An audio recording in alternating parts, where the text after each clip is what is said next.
ناظرین، سورہ نساء میں اللہ تعالیٰ نے فرمایا، اور اللہ تعالیٰ نے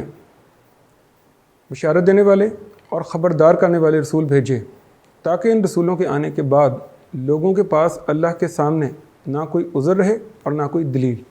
اور اللہ تو ہے ہی زبردست کمال حکمت والا۔ ناظرین، اسی طرح ہی سورہ مائدہ میں اللہ تعالیٰ نے فرمایا، اے اہل کتاب، تمہارے پاس ہمارا رسول آ چکا ہے جو تم پر ہماری ہدایت واضح کر رہا ہے،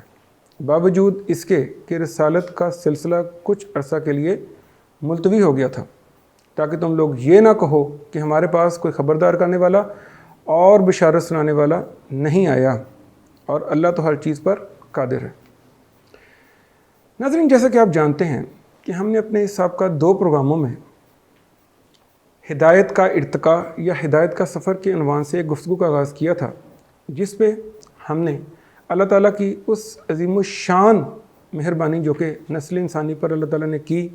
کہ اللہ تعالیٰ نے ہماری ہدایت کے لیے اپنے انبیاء اور رسولوں کا ایک سلسلہ شروع کیا جو کہ مختلف ادوار سے ہوتا ہوا مختلف انبیاء کرام کی دعوت اور حالات و واقعات کے مطابق آخر کار نبی کریم صلی اللہ علیہ وسلم پر آ کر نہ صرف ختم ہوا بلکہ اس کی تکمیل ہوئی۔